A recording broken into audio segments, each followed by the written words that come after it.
Coming up next, former homicide detective James Leavelle revisits the morning Lee Harvey Oswald was shot by Jack Ruby in Dallas, Texas, on November 24, 1963. Mr. Oswald was in police custody, the suspect in the assassination of President John F. Kennedy in Dallas 2 days earlier. Mr. Leavelle was his police escort when Jack Ruby killed Mr. Oswald in the midst of police, reporters, and live television cameras. James Leavelle spoke at the National Law Enforcement Museum here in Washington.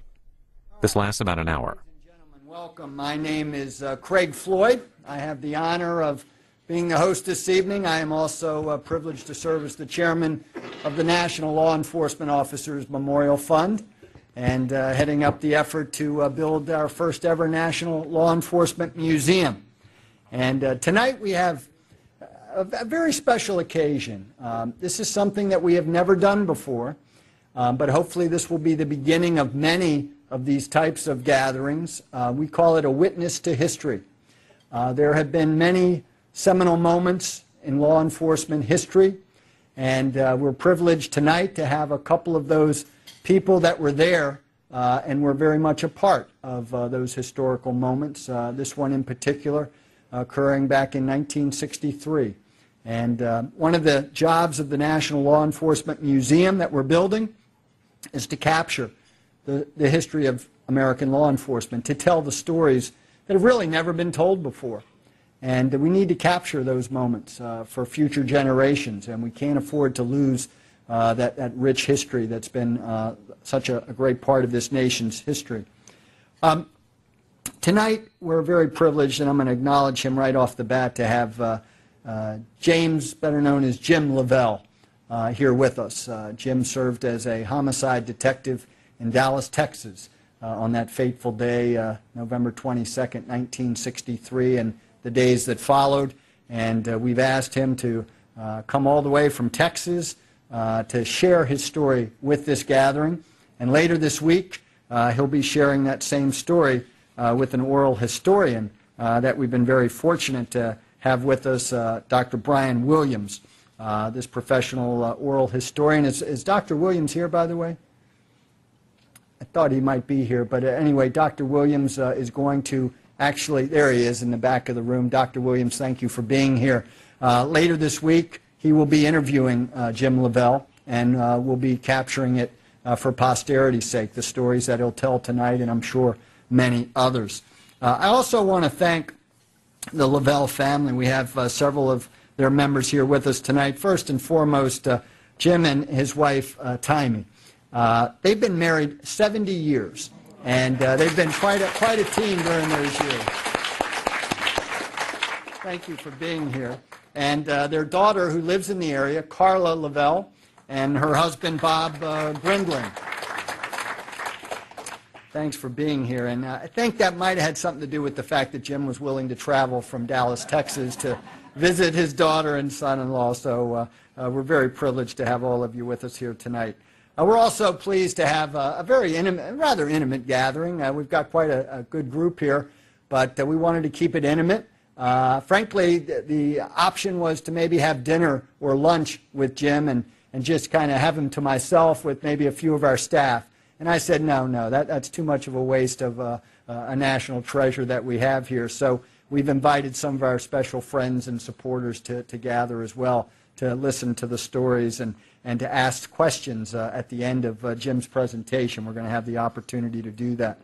I also want to acknowledge we have a couple of our board members here tonight. I noticed, I see Joe Akers there, I see Kip Brunk, and thank you both for being here. I really appreciate that. Two of our leading board representatives.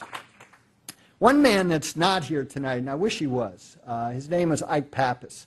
Some of you may remember Ike. I asked Jim, and he certainly did. And Ike Pappas was a CBS News correspondent on the fateful day when Lee Harvey Oswald was shot and killed. It was Ike who actually had stuck a microphone in his face right at the moment of the shooting and asked him, how you feel, Lee? And at that moment, Jack Ruby shot him. Ike has done much work with us over many years. He was the videographer, if you will, who documented the building of the National Law Enforcement Officers Memorial. He did many voiceovers for the videos that we created for the memorial, and unfortunately Ike died a couple years ago, and certainly could not be here tonight, but I know this is right where he would be if he were still alive. Ike loved to tell the story of what happened on that fateful day, the story that we're about to hear. And I think of Ike today especially. We also are privileged to have with us another very special guest, and that is Clint Hill. Clint is a legendary Secret Service agent. He was on detail the day that President Kennedy was assassinated, assigned actually to Mrs. Kennedy's protective detail. And you see him in some of the pictures that we're going to be showing here tonight. But Clint, thank you so much for being here tonight and representing the Secret Service. Yeah. Thank you. We're also very pleased to have the Assistant Director of the Secret Service here with us, representing Director Sullivan, and that's Mickey Nelson. And certainly Director Sullivan, I know, would have loved to have been here. He was had a conflict and could not, but we really appreciate having you and Craig also with us tonight. Thank you. And before I introduce Jim Leavelle, I wanted to also acknowledge that we have C-SPAN here with us tonight, videotaping and filming this entire presentation so that it will be shown to their many viewers over the weeks ahead. So we thank C-SPAN for joining us as well and sharing this story with many others who couldn't be here in person. You know, it's interesting as I turn now to introduce our special guest. I almost feel like you're a little bit like Forrest Gump, if I might compare you to that individual from film stardom. Forrest seemed to be everywhere. No limp. No limp, all right. So you're not exactly alike. But when you hear this story, I mean, not only was he there and to tell the story that we're going to hear in just a moment or two, November 24th, 1963, but it really started at a very historical moment in American history, a very tragic day in American history. He was 21 years old at the time. He served as a Navy storekeeper on board the USS Whitney, and he witnessed an incident many of us have really only read about in the history books. But Jim Leavelle was there the day they bombed Pearl Harbor on December 7th, 1941. So he saw that moment in American history as well. And it was 20 years later, thereabouts, when he was serving as a homicide detective in Dallas, Texas, and Detective Leavelle was assigned to escort an inmate from the police headquarters to the county jail. And I think we've seen the iconic photo. We've heard about the incident. We certainly, those of us that are old enough to remember watching it playing out on television and hearing about it on the radio and in the newspapers, we feel like maybe we were there that day. And tonight I think he'll really bring it home. Obviously the inmate that he was escorting is known to us as Lee Harvey Oswald. And at that point in time he was considered to be the assassin of President John F. Kennedy. And that was November 24th, 1963. And I love this quote from an interview you did a couple years ago about the incident. You said, you recalled the words that Oswald said to you as you were handcuffed together. You were getting ready to do the transport, and you were quoted as saying, "Lee, if anybody shoots, I hope they're as good a shot as you are," meaning they would shoot him and not me, meaning yourself. And Oswald, and this is very telling, I thought, Oswald kind of laughed and said, "Well, nobody's going to shoot me." And obviously, he was terribly mistaken. Famous last words indeed. And during the transport, as we all know, Oswald was shot and killed by the local nightclub owner, Jack Ruby. And the shooting was captured on national television and by a Dallas Times Herald Pulitzer Prize-winning photograph that is really an iconic photo in American history, and we'll see it here. I think you saw it in the invitation that we sent out. And I loved what you said. You said, when asked about the legacy that you hope to leave behind in an interview a few years back, you said, "What I'd really like them to remember is the truth of what happened in both those incidents." And that's exactly what we're trying to do with the National Law Enforcement Museum. And I haven't had a chance to share a lot of those exciting plans with Jim, and his friends and family. But about 3 years from now, it's already under construction, and in 3 years we hope to open the first ever National Law Enforcement Museum. And for the first time, we'll tell the story of American law enforcement history. And certainly a part of that is this gentleman, Jim Leavelle, and the whole idea is to capture the truth about American law enforcement history, not what we see on television, not what we see in the movies, not even what oftentimes the media sometimes reports. That's a bit more skewed toward use of force, violence, sensationalism, if you will. This is the truth. And tonight we're going to hear the truth as told by Jim Leavelle about his moment in history, the history that he witnessed on November 24th, 1963. So, Jim, I will honor the audience here to listen to you over the next few moments, and we'll hear the story from the man who witnessed history, Jim Leavelle, a retired Dallas homicide detective. Thank you. Thank you. Well, I hope I don't disappoint you on this. I do have a tale or two, but before I get too far into this, I want to let you know that Lee Harvey Oswald did not shoot JFK. Did he? You let that sink in a little bit. What he did was shoot the President of the United States. John F. Kennedy just happened to be the president. So I'll get that off my chest first off. And you ruined my deal. I was going to introduce Clint Hill over here, and you done got, but what do you remember about this guy? Well, I remember a lot about that man. I'll tell you one thing. He is the man that you see in the, we'll see, I have pictures of him up on this roll up here. He was the man that jumped on the back end of the limousine and pushed Mrs. Kennedy back into the back seat and laid down on top of her and the president, protecting her, because he had no way of knowing what there would be 4 or 5 more shots fired into that car. But he got in there and was protecting them with his body. That takes a lot of guts. I don't care who it is. I don't know whether I would have that much or not. But I honor you, and I appreciate your friendship. And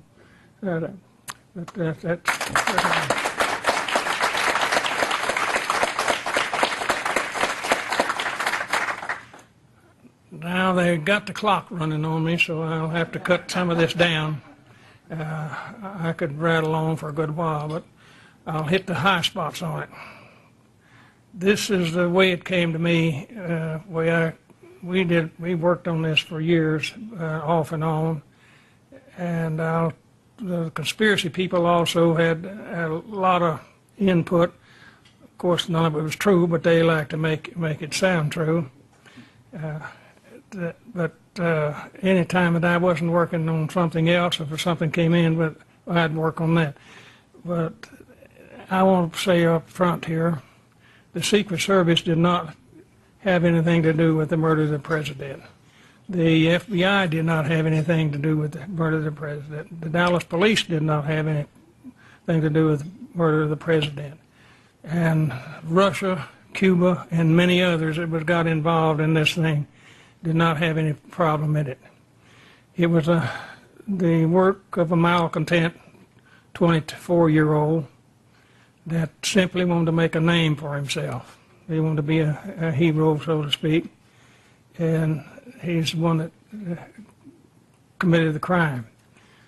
I could prove this beyond a shadow of a doubt had we ever got to go to court with him, but we didn't quite get there. I'll start now just the way I got into it to begin with. At the time, Governor Connally was a Democrat, and the Democrats in Texas were involved in some kind of a dispute. They had a split. And he thought that the president would help come down and get them together. And he was invited down. And according to what I got from the governor's office was that he had first agreed to come down for 1 day, and then they persuaded him to come down for 2. So his trip, and he was going to make 5 cities. The first stop was in San Antonio on the 21st for a luncheon. And from there they went, and he stopped at a couple of places like the Alamo and so forth while he was there. And then he went to Houston for a dinner meeting and a speech. And from the Houston, they went to Fort Worth, where they spent the night and had a breakfast meeting, and then to Dallas for a luncheon meeting. When they completed the breakfast meeting in Fort Worth, I might add that in that particular morning, early, being November, we had a little bit of rainy, misty rain, and the weather was kind of cool. It's down in the 40s. To Texas, that's a little cool. Some of you people up here might not think so, but it was kind of cool for us. But during the breakfast meeting, the clouds went away, the sun came out, and it became a beautiful day. You would think that the gods were smiling on him. When he arrived in Dallas Love Field, he was greeted by people, hundreds of people.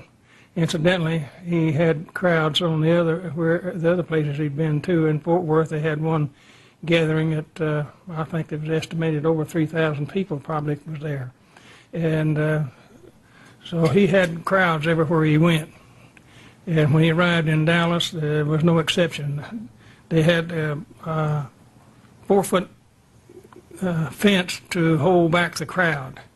And he and the First Lady went over and greeted those people and talked to them, and they really enjoyed it. You could hear them shouting and talking to him. From there, they entered on the motorcade route downtown, and the route had been published in the morning papers, so everybody knew which direction it was going, and they lined the road, I understand, most of the way downtown. And I think the motorcade was traveling at about 20 miles an hour or something like that, 25, I don't know, as I said. But the people were hollering at him to stop and shake their hand and so forth. When he got down in the downtown area in Dallas and headed down Main Street, there again you will notice when they run this thing, they took this away from me. I don't have control of it anymore. But so there was crowds on Main Street. They estimated several thousand. I don't know how many was there either, but several thousand. And then I can't see what you got here. See that Fort Worth. This is Fort Worth here. Yes. Catch up with me. Because you cut me short. So there's the Love Field area, and if you look pretty close there, here, let me get me a spotter here. I think I got one in my pocket, maybe.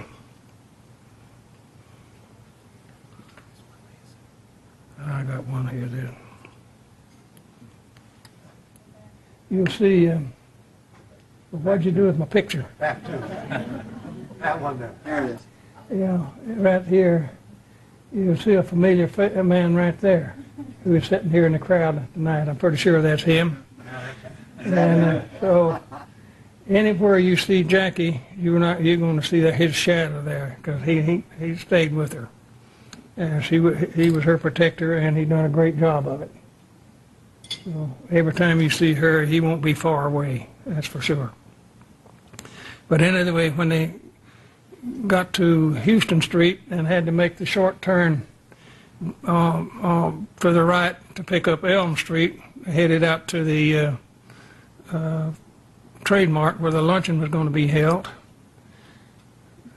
Now, that's where they arrived at Love Field. Come on, catch up with me now. We'll go ahead here. I missed some of my notes I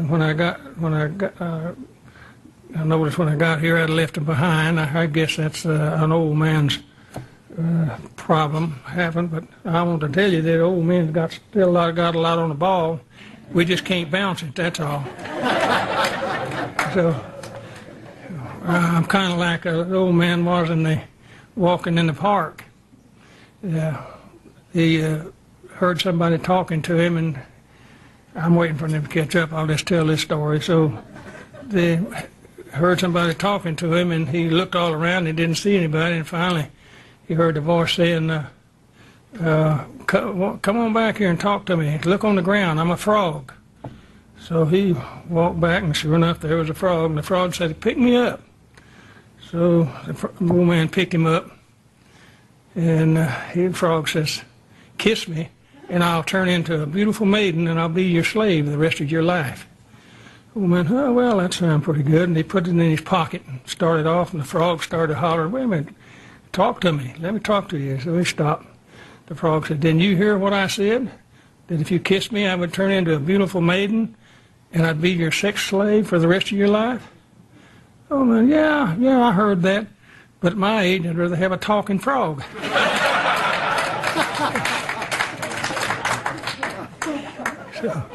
Well, I see you laughing out there. One or two out there is already up about that age, too. So, yeah. But anyway.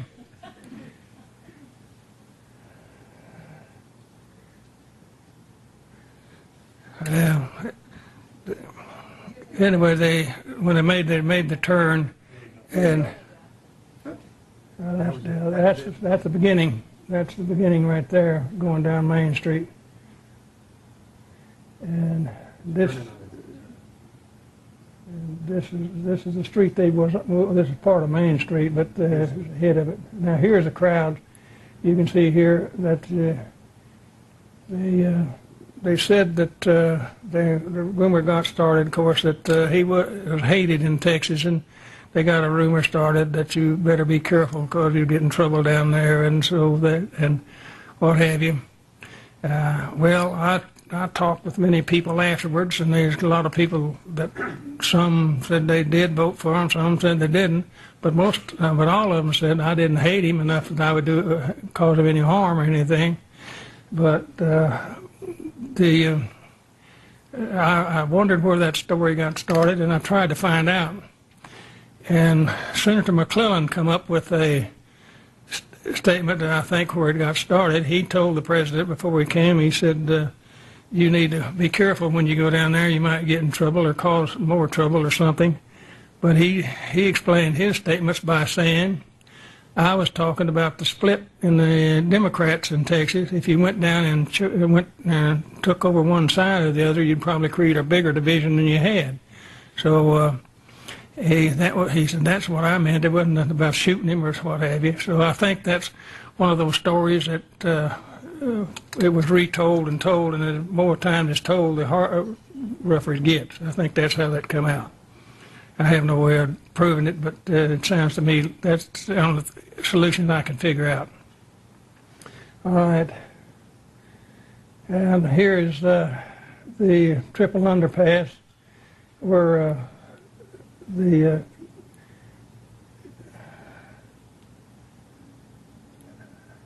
well, here they come down Main Street here. I can't, that light's kind of blinding me, but it's, this is where you come over and come down Elm Street here. This is your school book depository over here on this corner. And they come right down this alley here. There was 3 shots that rang out from the school book depository as they came by. At the end of a very successful motorcade, and Mrs. Conley turned to the president and said, you can't say they don't love you in Dallas. And he agreed with her. And that was just prior to the shot, according to her, the first shot. And at the second shot, 2 more shots rang out. If you come on down a little further with that, that's before the first shot. This is the first shot. You see everybody looking over to the right. And here's the second. You see Clint running, jumping on the back of the car right here. And there he is there. I said it takes a very brave man to do what he did.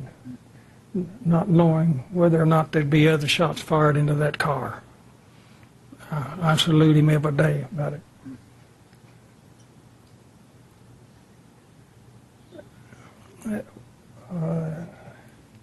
Anyway, after the president was shot, they rushed out to Parkland Hospital, and the doctors rushed in order trying to save his life in vain.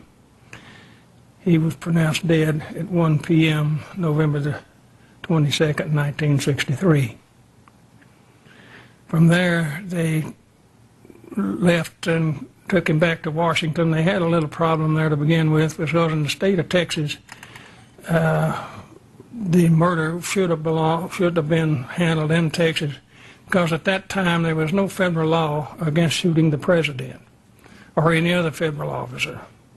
Now, back in 1917, our Congress passed a law making it a violation of the federal law to threaten the president, but not, it was okay to kill him. So you figure that out.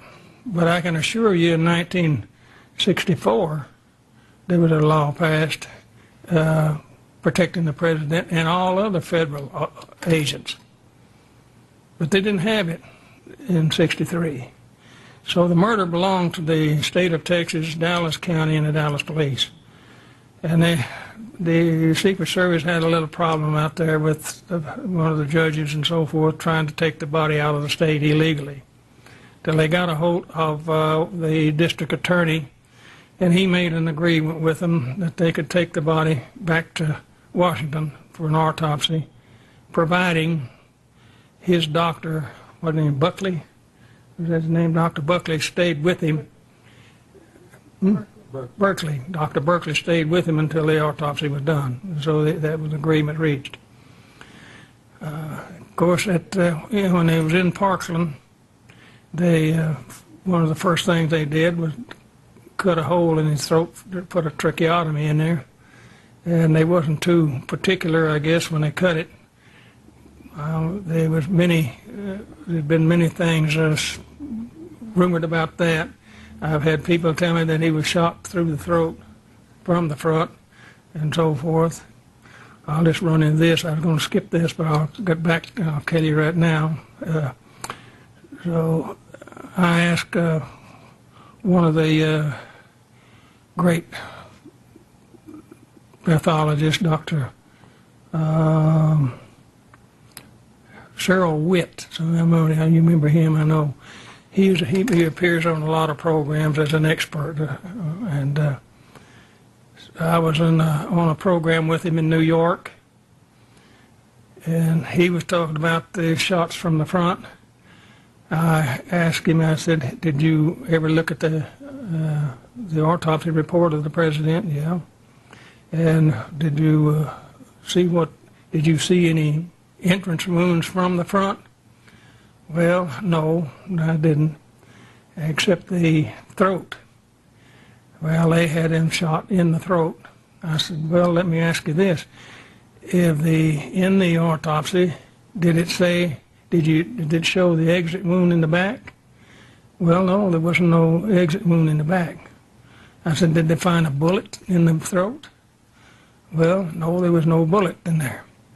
I said, well, it stands to reason that if he was shot in the neck, that bullet had to be somewhere. Either it went through or was still in the throat. So if you don't find one, then he was not shot there. That wound was called by the doctors in Dallas when they were putting the trick in. I always said that Mr. and Mrs. Witt made a great mistake when they named him Cyril. They should have named him Half, but that's all right. But anyway, I've been on programs with him 2 different times, and he likes to make up these stories and put them out. I'll say this, that how's my time going? Am I about to run out? Anyway, well, now I forgot this senior thing took over what I was going to say there. But anyway, after all was said and done, and the my post was completed and it come out, and I got a copy of it because I wanted to see what happened. And I made a proposition to these conspiracy people one time. They used to meet in Dallas, and 200 or 300 strong every November. And they wanted me to come down and talk to them. And I said I didn't want to hear anything about it. But I finally let them talk me into coming down and appearing on a panel with them. So before I started, I told them, I said, I got a proposition to make to you. I said, if any of you can bring any proof to me at this late date, this was around 1980, or maybe 70 sometime, I forgot just when it was. But anyway, I said, if you can bring, I was already retired at the time, I said, if you can bring me any evidence that'll stand up before a grand jury, I will take it to the grand jury now and present it to them. But I said, I don't want any foolishness or something. I said, it's got to be evidence that will stand up before a grand jury. And of course, what I didn't tell him was I had talked to the district attorney in advance and told him what I was going to do. And he said, fine. He said, if they bring anything, I'll go with you to the grand jury. So I had myself backed up there. But in many years since then, 25 or 30 years since then, there has not been one iota of proof that there was a conspiracy. So I had another thought there that flew out somewhere. If you see it, send it back. But anyway, well, I can't bring that back. But anyway, they didn't come up with anything. But however, during the break time there, while I had a break, here come a man up with a stack of stuff that a tall giraffe couldn't step over, and put it on the table. And he said, I got it all laid out for you here. Really?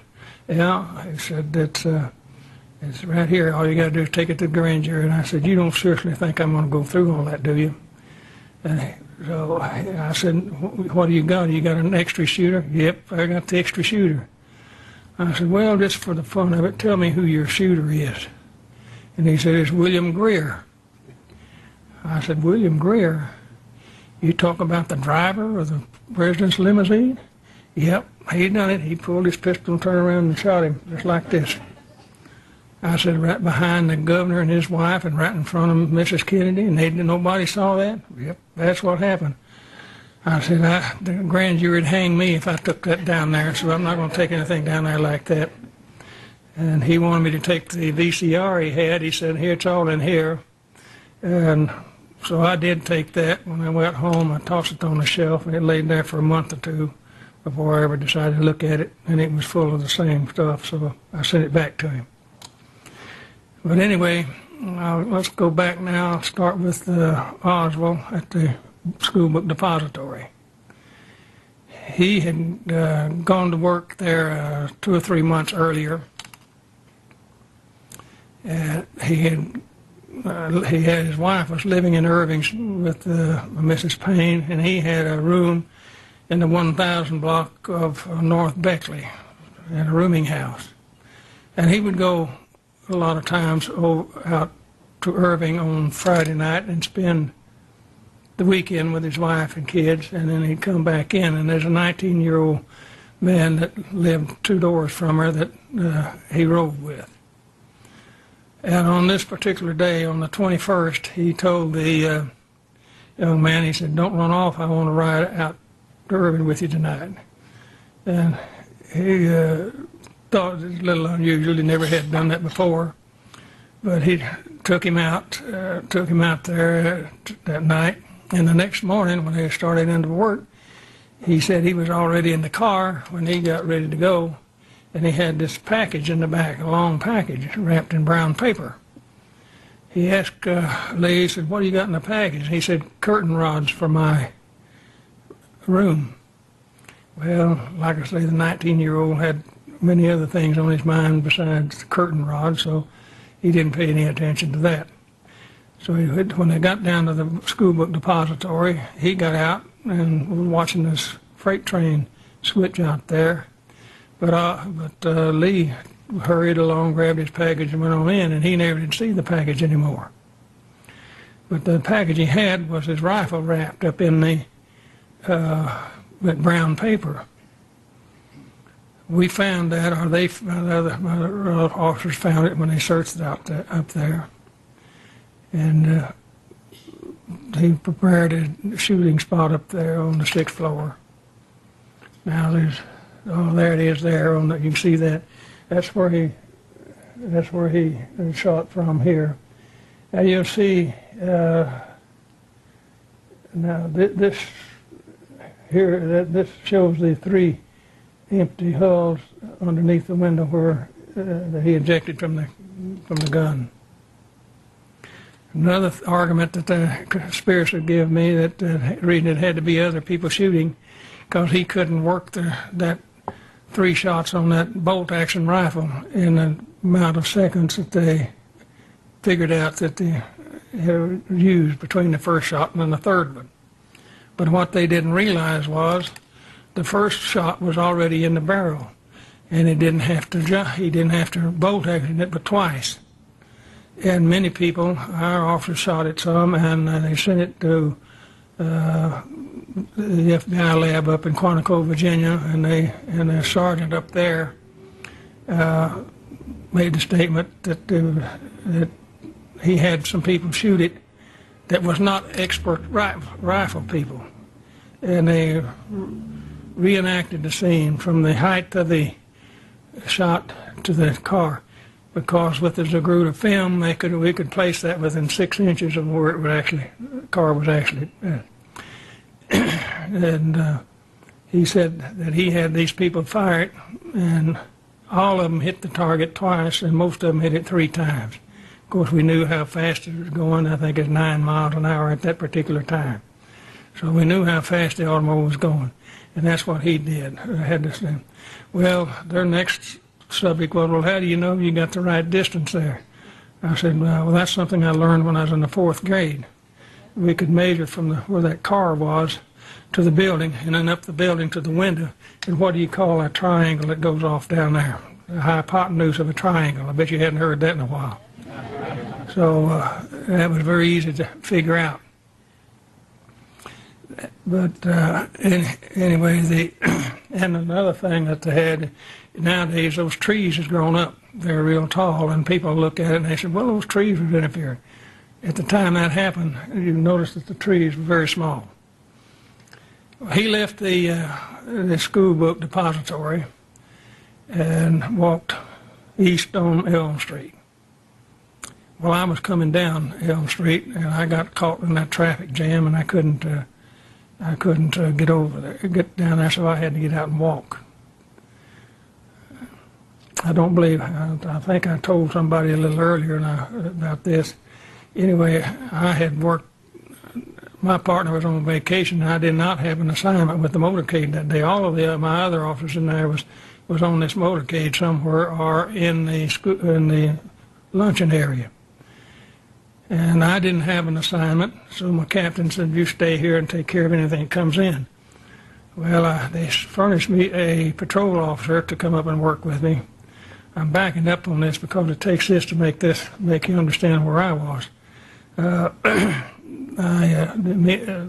When the patrol officer got up there, I had information of where our armed robbery suspect was holed up, and I said, well, let's go see if this information is any good. So we went out, and it was good. We made the arrest and headed back into the police department. And on the way in, we were listening to the progress of the motorcade. And when we pulled into the basement where Oswald was later shot, the motorcade was approaching Houston. And so the shooting of the president happened while I was somewhere between the basement and my 3rd floor office. Now I forgot to. I'm going to ask them again. How many of you in here was at the grassy knoll that day? Surely got to have 1 or 2. He was close by. Well, the reason I say that, over in the last 48 years, if everybody was on that grassy knoll that told me we was there, you couldn't put them in the cotton bowl. There was quite a bunch down there. So, but I thought the lieutenant was, when I went in, he told me that the president had been shot. And I thought he was kidding me, because before they left that morning, I told him, I said, I hope nobody shoots at him, because I can't put enough of them around to protect him. So, but I soon they had the squat boss going, and I found out he's telling the truth. He told me to get down there and find out what was going on. So I did, but I couldn't get all the way down because the traffic had me blocked up too on the old street. So I got out and walked the rest of the way. Now here I forgot again. We got on the. I'm trying to shorten this, but every time I find a short cut, I have something else to say, so it messes me up. But anyway, when I got down there, and I talked with the inspector of police on the front door, and I asked him if you have this building covered off front and back where nobody can get in and out. And he said he did. And then he informed me that some of my officers are already upstairs searching. And so I knew that if they were up there searching, they didn't need me about that time, because he also told me at the same time a bunch of people had come up and told him that they'd seen this or that and so forth, and so he'd sent them over to the sheriff's office, and they were in their assembly room over there. When I went to the sheriff's office, the chief deputy was there, and he was wringing his hands, and he said, I got all of your witnesses here, what do you want me to do with them? I don't know how they come mine all of a sudden, but they did. So I told him, I said, well, what I need is witness statements from all of them. Can you get on, call some of your officers in to take these statements? So he got on the phone to call his dispatcher. But about that time, 6 officers from our burglary and theft division walked in and said, Jim, we were sent down here to help you. What do you need? And I said, well, I need you to scatter out at these desks and take statements from them and have them sign them, put their address and phone numbers on them. Because I know how witnesses are, and all you officers working in here know the same thing. You'll have a witness change a story down the line. It either gets better or it gets worse. So if you get him locked in on that first one, you're in better shape. So they started that, and I told them, I said, well, I'm going to run over to the book depository and see what's happening, and I'll come back and help you. But at that minute, as I started out, the sheriff's squad box came up about the officer being shot in Oak Cliff. I knew I couldn't get to my car. Well, I called my lieutenant and asked him if anybody was signed, and he said, I don't have anybody to send. So I told him that I would take it. So I asked Red Edwards, one of the officers that I had worked with back years ago in uniform, and also worked with him in the CID area, where his car was. I knew if anybody had a car, he would have. And he said, well, it's down in the middle of Houston Street. And I said, let me have your key, because I got this officer down, I need to go. So I went to the scene, took his car and went out to the scene of the officer shooting. And when I got there, there was a good many officers scattered around, and they had one officer that they had picked up these empty shells. They were, all right, yeah, you see that house, right, there's an apartment house just on the other side there. There was 2 sisters, Davis sisters lived there. And they heard the shots, and they come out and saw Oswald running from the scene, and he opened it up, his pistol up, and dropped the empty shells out. And she told the officers about it. That's the way we got them. And I'm happy that she did, because if she had not saw that and brought it to the officer's attention, we would not have had the shells, because there's a bunch of officers stomping around there, and there's not anything that can mess up a crime scene quicker than a bunch of police, because they can stamp everything down and get tramp it in the ground. So one of the officers that answered it, he had the empty shells in his hand, and he wanted to give them to me. I said, how many looked at those? He said, oh, there's several of them out here, picked them up and looked at them. I said, well, there goes my possibility of getting fingerprints off the shelves. So, but I said, we got one thing left. I can get the firing pin marks off of it if we come up with a pistol. So, don't be waving at me. 10 minutes? Anyway, but anyway, we did make, when we did get him arrested, we did make the, identify that. All right, I'm going to cut off there. And I'm going to go, I know you want to hear about the basement thing, so I'll go to that. On Sunday morning, we got down there, I got down there pretty early. And the night before, the news people was wanting to know when they were going to transfer him, and our chief, I heard him tell them, if you're here by 10 o'clock, you won't miss anything. Well, most good, right-thinking people will know that that means we won't do anything before 10, but sometime from 10 on it'll be done. Of course, they hear the conspiracy people come back and said, well, if you'd have done, transferred him at 10 o'clock like you were supposed to, right at when the clock struck 10. But that wasn't what the chief said. He said, if you're here by 10 o'clock, you won't miss anything. And, of course, when I got down there that morning, there was some FBI agents and Secret Service agents and even the postal inspector come over and wanted to have a word with him before we transferred him. So, and in the meantime, we'd had so many threats from Friday on about going to take him away from us and do all sorts of things to him. And I had a sergeant that didn't help matters any. He stuck his head out the window of the sixth floor of the depository. He's the one that liked attention, and he's caused me more trouble than anybody else. And he stuck his head out there and hollered, well, he was sitting up here waiting and eating fried chicken. Well, as it turned out, that fried chicken had been there for 4 or 5 days. It was left over from some other deal. And I don't know how many. When that went out on air, of course, it went out immediately. We got many calls telling us what to do to find out. Well, he'll pump his stomach and get that fried chicken. And one man from Iowa somewhere called me, and he said, if you're not sure that he's the right one, said cut his guts open and see if he's got any chicken in him. I said, well, I suggested that to the captain, but he turned it down. So that is many of the problems that we had with that. But on, we had to wait. I may run over 5 minutes. Don't be waking at me. The captain come to me and he said, while these federal officers were talking to him, said, would you like a cup of coffee? I said, yeah. So we walked across the street to the White Plaza coffee shop and drank a cup of coffee. And another thing, I didn't get in here trying to rush. I didn't get in here that the bright minds decided that we would transfer him in an armored motor vehicle rather than a car. Well, the threats had come in then, and I accused the television people and the radio people of having a microphone set up in our office because that hadn't been decided 3 minutes till it was going out on the air. And then the threats come in that we're going to turn that, stop that armored motor vehicle, turn it over and set it afire.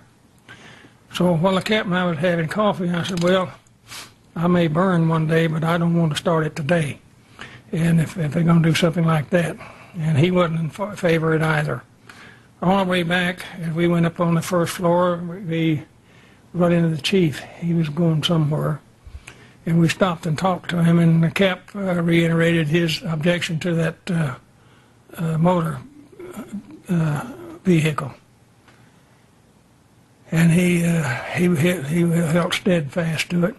I told him, I said, Chief, you know that elevator from the jail stops on this floor because they had the city courts on that floor, and they'd bring the prisoners, these ne'er-do-wells would get in trouble and come bring them down for court, that stop there. I said, you know, we could take him out here on this floor and put him in a car on Main Street and be in the county jail before they ever leave it. And his exact words to me were, Leavelle, I have given them my word that they can film the transfer, and I'm going to keep it.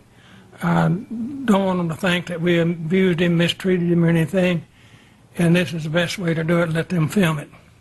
Well, I could see where he's coming from, but if he'd listened to old detective one time, Oswald could still be down there convicted and having his appeals going. But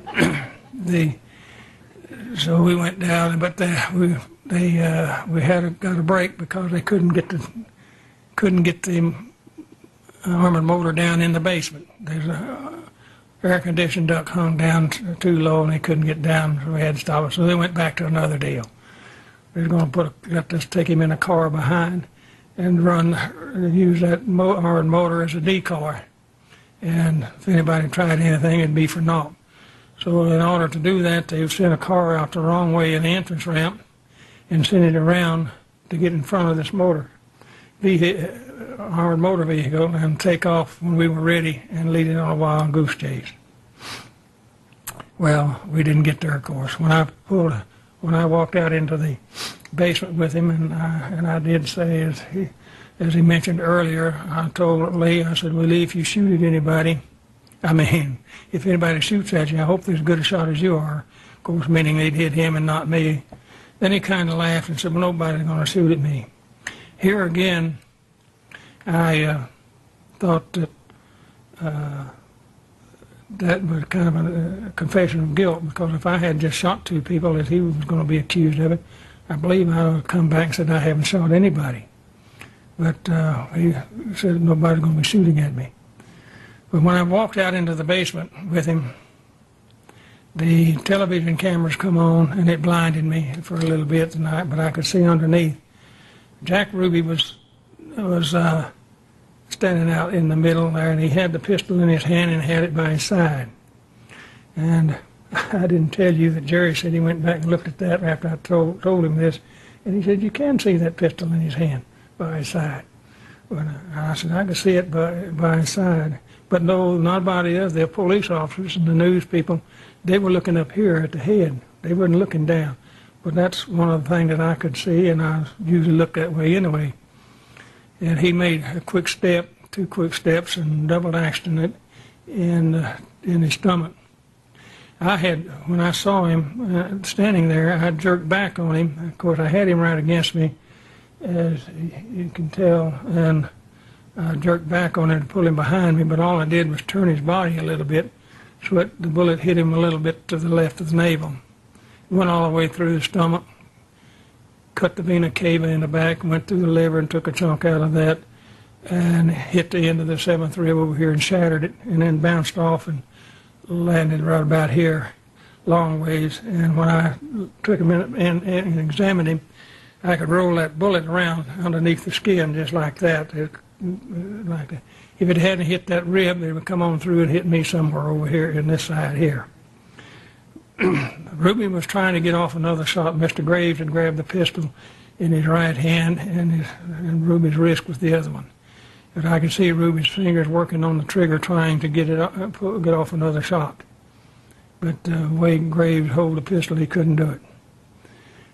I picked him up with the help of another officer and took him back inside, and they called that the shooting occurred at 11:21 that morning. It might have been a little earlier because I don't know who notified the dispatcher to call an ambulance, but it took a little bit of time for that, but the time that went down was 1:21.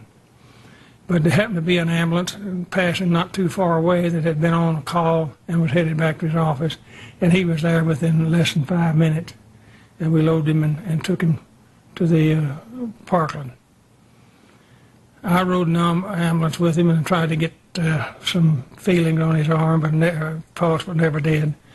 I went into the operating room with him and told the doctors, I said, before you do anything else, I want that bullet out of him. So he rolled him over a little bit, pitched it up, and hit it with a scalpel, and it popped out into a tray that a nurse was holding.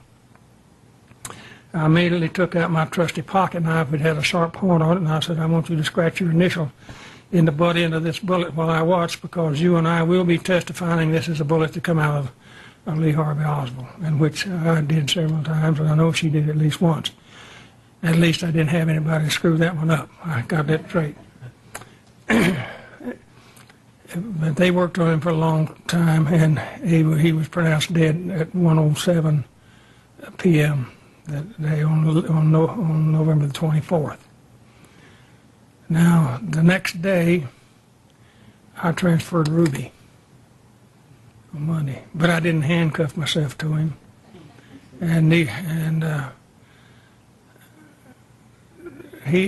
I taken him down, he wanted to wear my hat, my coat, and everything, because he was afraid somebody was going to shoot him. And I said, Jack, there's nobody going to shoot you. In the first place, you're not worth killing, so you should worry about something useless. And I told him, I said, you did not do us any favor when you shot Oswald. And he said, Leavelle, all I wanted to do was be a hero. And he said, I just messed things up. And I said, yeah, you certainly did that. But he told me something else that I thought about. Or when he told me that he wanted to be a hero, I thought about something that he had told me 14 years earlier when I was still in uniform. And we used to make his joints down there. He had a western place. We would make that about 11 o'clock at night, 10:30, 11 o'clock at night, and walk around this big dance hall to see if there was anybody getting too much to drink and maybe going to cause a problem.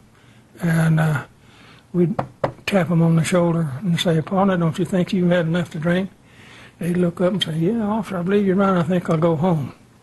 And as a result of that, we didn't have any shootings, stabbings, or anything after the close because we got rid of the prospective troublemakers. Of course, a year or two later, the businesses got together and said we were violating their civil rights, and of course the city stopped letting us go in and shake them down. Well, maybe we violated their rights, I don't know, but at least they're alive the next day. That's all I can say about that. But I didn't think, when I thought about what he told me 14 years old earlier, then that's exactly why he did it. He wanted to be a hero. He, like Oswald, wanted to be a hero and be noticed. I won't even go in and tell. I know how he got into the basement, but I'll yield to the lady back here that keeps waving at me. So I'll cut it off, and if you've got any questions, I'll try to answer them. Please.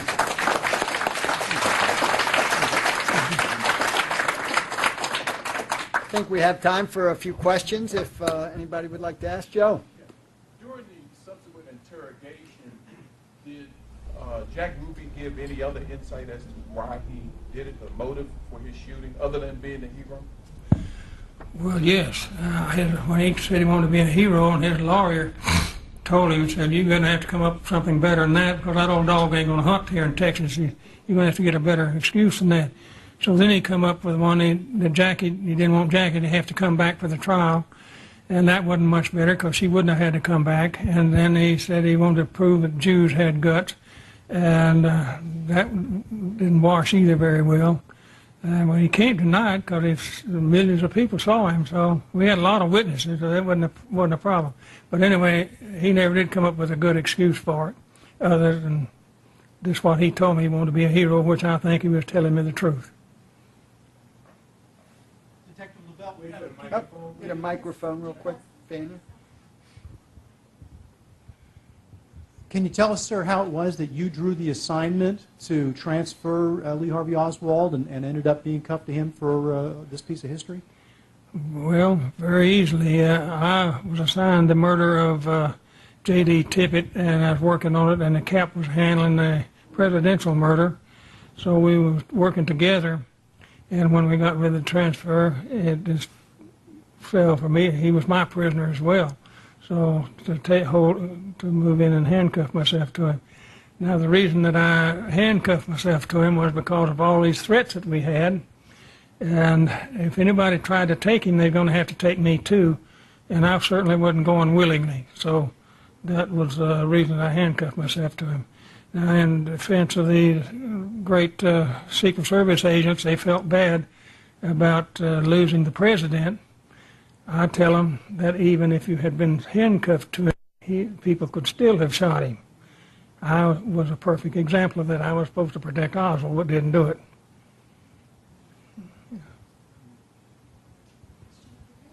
Question. Sir, if I'm not mistaken, you said it was Friday that this happened and you didn't apprehend him until Sunday? Is that correct?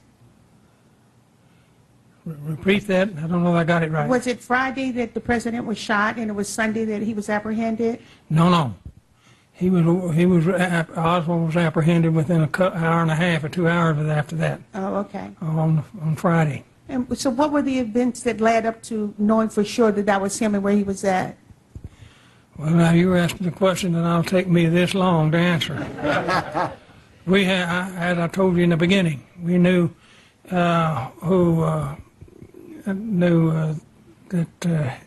we could prove it beyond a shadow of a doubt.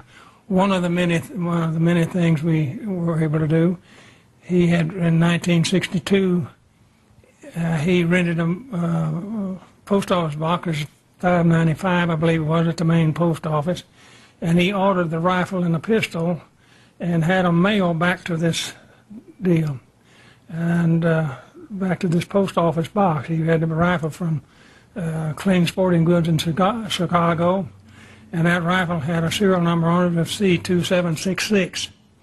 The rifle found in the school book depository had a serial number of C2766. The pistol he bought from Seafood Traders in California, it had a serial number of V510210 on it when it was shipped. That we got the shipping contracts of them, and when the pistol was taken off of him, had the V510210 on it. And the postal inspector got us all those forms together. We had several handwriting experts go over them, and they all agreed that was his handwriting. And also the rifle had his palm print underneath the forearm. So that was what we would have. That's just some of the things that we would have used to prove that was his rifle and so forth. Is that enough, or I'll give you another handful? Over here. You had mentioned earlier when we were talking that you originally arrested Oswald for the murder of J.D. Tippett, and I thought it was fascinating as some of the initial interrogation that you did of Oswald, if you would relate some of that. All right. When Oswald was arrested at the Texas Theater, see, there's something else I left out. I didn't tell you about all of that.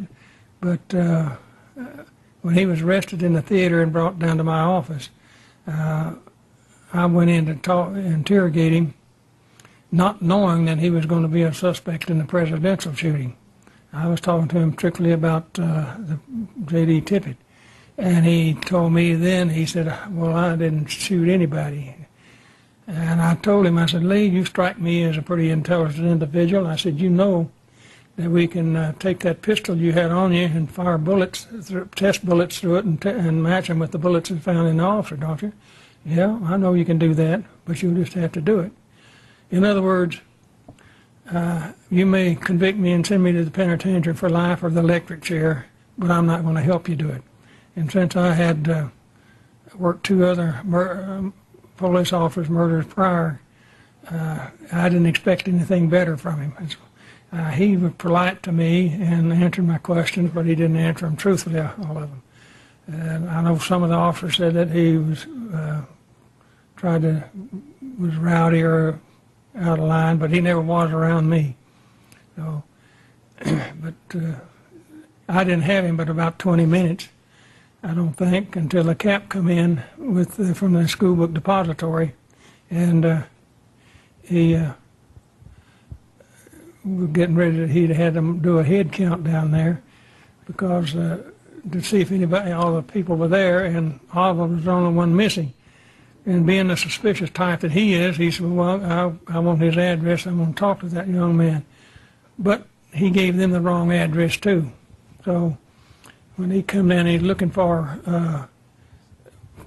fixing to send people out to look for him, when somebody said, well, the man that Leavelle's got in there got a name similar to that.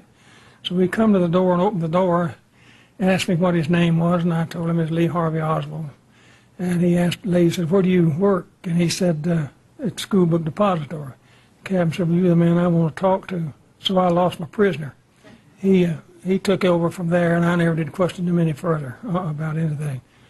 But, so Jim, I had a question. I just wanted to ask Clint Hill here. What, amazing and incredible shot of you spread eagle over the car right after the shooting occurred. My question to you, Clint, if you would, is what happened in the moments after the shooting? You all went to Parkland Memorial Hospital. I'm just curious, you were protecting the First Lady at that point. I'm sure you were with her all around that time. I'm just wondering what kind of remembrances you have from those moments in history. Well, once the shooting took place and I was up on the back of the car, I didn't hear the second shot, by the way. There were 3 shots, everybody said. I only heard 2 because I was running at the time the second shot was fired. Once I got back up in the back of the car, we got to Parkland. We had trouble, first of all, getting into Parkland because the attendant was trying to bring out more gurneys than he could handle, and he couldn't get out to the car. And we had trouble getting the president out of the car because she wouldn't let go of him. And we got into the hospital. The doctors did everything they could to try to revive him. But we had all kinds of problems. And we had the problem with the vice president. We had to secure him in the hospital to a separate area. The people that had been assigned to the president, we immediately put them with the then vice president. And there were a few of us that stayed with the president, Mrs. Kennedy. And but there were a lot of different problems ensued. That one of them was trying to get out of Dallas. We wanted, first of all, get the vice president out of the city, but we didn't know how big this was. We wanted him to get on Air Force One and leave the area. He wouldn't do it unless he could take Mrs. Kennedy with him. Mrs. Kennedy wouldn't go unless she had the president's body with her. We couldn't get the president's body to leave the hospital because of the laws in the state of Texas for quite a while after the announcement of his death. But we finally did. But I also want to say about Jim and the Dallas Police Department, they did everything they could that day to help us, and they always have. And the Secret Service, if we hadn't had the support of the local law enforcement agencies, we would never be able to do our job. So, Jim, I want to thank you for everything you've done. Thank you.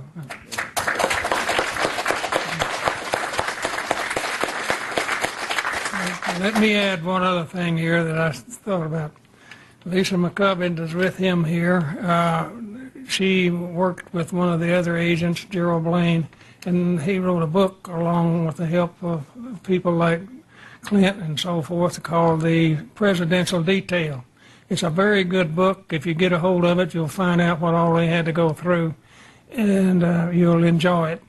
And she and he are now working on a book for him, which will be just as great once they get it going, I'm sure. So if you have that opportunity to get Gerald's book called The Presidential Detail. The Kennedy Detail. Kennedy Detail, okay, gotcha. Excellent. Thank you. Jim, thank you so much. All right.